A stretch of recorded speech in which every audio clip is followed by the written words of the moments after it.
जब देश के विपक्ष का सबसे बड़ा नेता सरकार को उसके किए गए कार्य के लिए धन्यवाद करे तो मान लेना चाहिए कि सरकार ने वास्तव में कोई बेहतरीन कार्य किया है। दरअसल मैं बात कर रहा हूं 18 अप्रैल 2020 की, जब रातों रात भारत सरकार द्वारा एफडीआई पॉलिसी को चेंज कर दिया गया। अगले ही दिन देश के सभी अखबारों में राहुल गांधी के बधाई संदेशों के साथ साथ देश के बड़े आर्थिक विशेषज्ञों द्वारा भारत सरकार के इस कदम की सराहना की गई, अपना समर्थन दिया गया। वहीं दूसरी ओर चाइना की नींद उड़ गई, उसके साजिशों पर पानी फिर गया। उसने सपनों में भी नहीं सोचा था कि भारत कभी ऐसा कदम उठाएगा, क्योंकि भारत एक बड़ा देश है, यहाँ रोजगार की बड़ी समस्या है, बेरोजगारी बहुत बड़ी मात्रा में है, उद्योग धंधों के पास फंड की कमी है। अतः भारत चाइना से आने वाले निवेश को मना कभी नहीं करेगा, उसको सपोर्ट ही करेगा। कुछ ऐसा ही सोचा होगा चाइना ने। लेकिन अब भारत सरकार के इस नई नीति के तहत चाइना को पहले परमिशन लेना होगा भारत सरकार से। अब उस पर मानो उसके पैर के नीचे की ज़मीन ही खिसक गई। बौखलाया चीन ने भारत को WTO के प्रावधानों को ना मानने वाला बताया। साथ ही साथ कोविड-19 के संदर्भ में जो भारत को सहायता प्रदान कर रहा था उस पर उसने रोक लगा दी, WTO में अपील तक कर दिया। लेकिन अब लेटेस्ट अपडेट ये है कि WTO ने भी भारत का समर्थन करते हुए साफ कर दिया कि WTO में प्रत्यक्ष विदेशी निवेश संबंधी कोई समझौता ही नहीं हुआ है। भारत पूरी तरीके से स्वतंत्र है प्रत्यक्ष विदेश निवेश नीति के संदर्भ में कोई सी भी पॉलिसी बनाने को लेकर।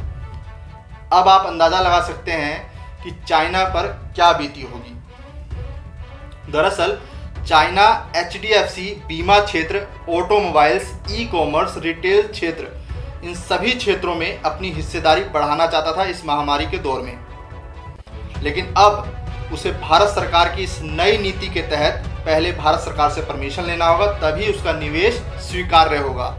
नए नियम के तहत भारत देश से सीमा साझा करने वाले सभी पड़ोसी राष्ट्रों को किसी भी तरह के निवेश के लिए भारत सरकार से पहले अनुमति लेनी होगी।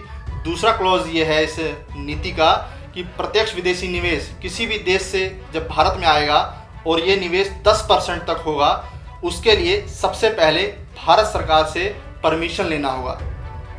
यहीं पर पेंच अटकता है और चाइना जो है बौखला गया है।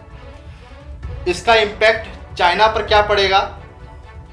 भारत सरकार ने इतने बड़े FDI को मना करके क्या लाभ उठाया? भारत को लॉन्ग टर्म में इससे क्या फ़ायदे हैं? FDI तो हमेशा अच्छा होता है।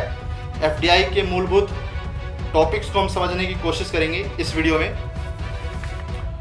जनवरी में चाइनीज़ वायरस कोविड-19 पूरी दुनिया में फैलना शुरू हुआ और वर्तमान स्थिति ये है कि इस समय दुनिया के सभी विकसित और विकासशील देश इस महामारी की चपेट में हैं।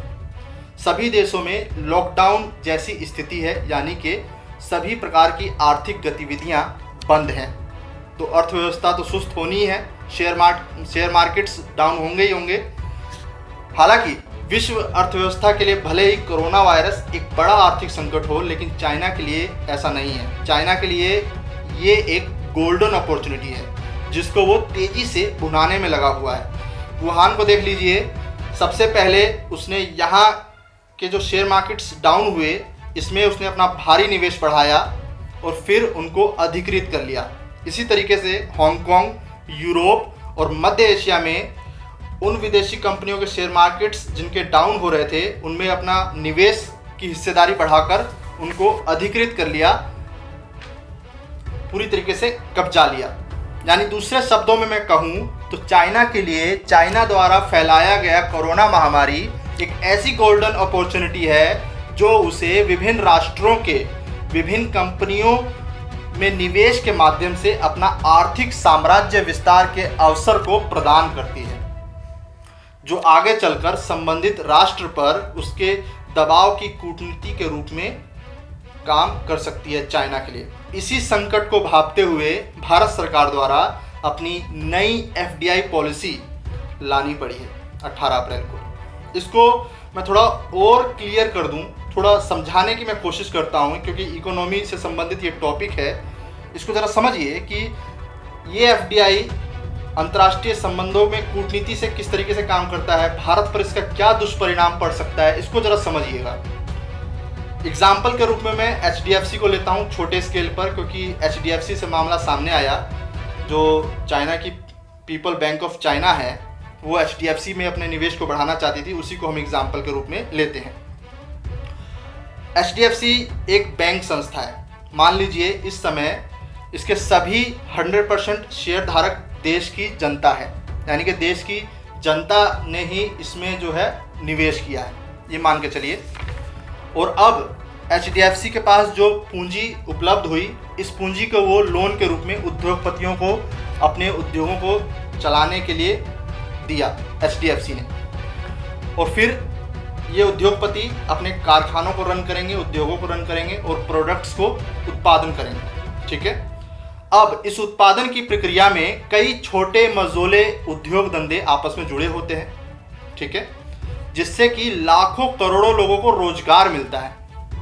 जब माल तैयार हो जाता है तो देश की बाजार की अर्थव्यवस्था में इसको खपत कराया जाता है, प्रॉफिट कमाया जाता है, मुनाफा कमाया जाता है। फिर ये जो उद्योगपति हैं, इन्होंने जो लोन लिया था HDFC से, वो अपने लाभ के अंश ब्याज सहित जो है इनको लौटाएंगे HDFC को, और HDFC उन लोगों को अपना निवेश प्रतिफल देगा जिन्होंने HDFC में पैसा निवेश किया था।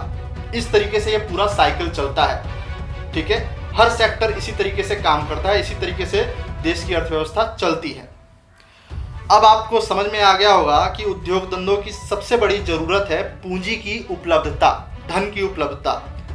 इसी धन की कमी को पूरा करने के लिए जो देशों की सरकार है वो अपने यहाँ प्रत्यक्ष विदेशी निवेश को आमंत्रित करती है कि विदेशी कंपनियों को कहा जाता है कि आप आइए, हमारे यहाँ जो है निवेश करिए, आप भी लाभ कमाइए, हमारे लोगों को भी रोजगार मिलेगा और हमारी अर्थव्यवस्था भी बूस्टअप होगी।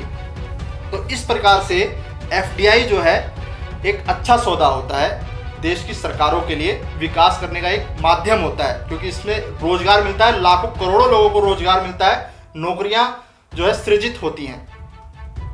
तो आप तो कह सकते हैं कि सर ये तो FDI तो अच्छा होता है, लेकिन नहीं दोस्तों, रुक जाइए, ये अच्छा नहीं है। एटलीस्ट चाइना के मामले में अच्छा नहीं है। अगर भारत सरकार चुप रहती 18 अप्रैल को और FDI पॉलिसी नहीं बदली जाती, तब स्थिति क्या होती। मान लेते हैं हम कि भारत सरकार ने FDI पॉलिसी चेंज नहीं की होती, तो चाइना की जो पीपल बैंक है, जो निवेश करने का इंटरेस्ट अपना दिखा रही थी HDFC में, वो अपना निवेश 1% से बढ़ाकर 10% तक कर लेती, जिसका सीधा मतलब ये होता कि HDFC की सभी गतिविधियों में चाइना की सहमति होना अनिवार्य है, ठीक है। चाइना उसमें हस्तक्षेप कर सकता है। इसका दुष्परिणाम ये होगा कि लाखों करोड़ों लोग जो अपने उद्योगों के माध्यम से HDFC पर लोन के लिए निर्भर करते हैं, वो सीधा चाइना के निर्णय के अधीन आ जाते और चाइना के फैसले पर आश्रित हो जाएंगे, क्योंकि फंड जो है, निवेशक जो हैं वो चाइना के हैं और वो अपना फैसला चाइना के दबाव में बदल भी सकते हैं, क्योंकि चाइना में एक साम्यवादी सरकार है जो अपना आर्थिक और कूटनीतिक लाभ सबसे पहले देखती है। अब ऐसे में लोगों के, लाखों करोड़ों लोगों के रोजगार चले जाएंगे और सरकार पर आर्थिक दबाव पड़ेगा। पूरी बाजार अर्थव्यवस्था, उद्योग धंधे, उत्पादन, सब कुछ कोलैप्स हो सकता है, ठप हो सकता है।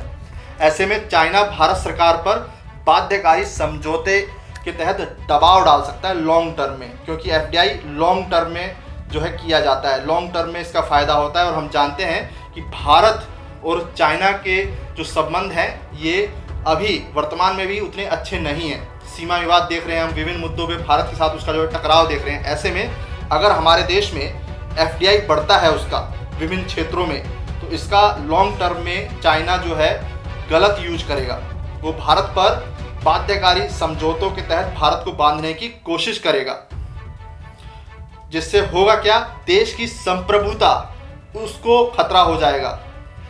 देश की संप्रभुता आर्थिक दबाव के अंतर्गत छिन जाएगी, जिसका सबसे बेस्ट एग्जांपल अभी दे रहा हूं मैं, श्रीलंका, जिसको अपना हम्बन टोटा 100 सालों के लिए चाइना को देना पड़ा। मालदीव, म्यांमार का कोको द्वीप, इन सभी राष्ट्रों में निवेश बढ़ाकर ही इन राष्ट्रों के क्षेत्र विशेष को ले लिया गया है।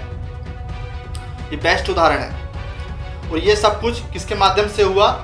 चीन की आर्थिक नीतियों के तहत एफडीआई में निवेश लॉन्ग टर्म में करते हुए इनको पंगु बनाने की उसकी जो नीति है उसके तहत ये संभव हुआ। तो साफ है कि चाइना देश की संप्रभुता को, देश को गुलाम बना सकता है अपनी इस एफडीआई नीति के तहत। और एचडीएफसी तो सिर्फ एक एग्जाम्पल भर है। China automobiles, e commerce, retail, स्वास्थ्य, इन सभी क्षेत्रों में एफडीआई के तहत अपनी हिस्सेदारी बढ़ाना चाहता है, वो भी इस कोरोना महामारी के समय जब इन सभी क्षेत्रों के शेयर मार्केट्स डाउन चल रहे हैं। ऐसे में भारत सरकार द्वारा बड़ी चतुराई भरा कदम उठाया गया और चाइना की अवसरवादी अतिक्रमण नीतियों की धज्जियां उड़ाते हुए देश की अर्थव्यवस्था और उद्योग धंधों को इस संकट के काल में एक सुरक्षा कवच प्रदान किया गया। बहुत ही प्रशंसनीय और सराहनीय कदम रहा भारत सरकार का चाइना को काउंटर करने के लिए। बाकी आप क्या सोचते हैं कमेंट करके जरूर बताएं। मिलते हैं अगले वीडियो में। नमस्कार।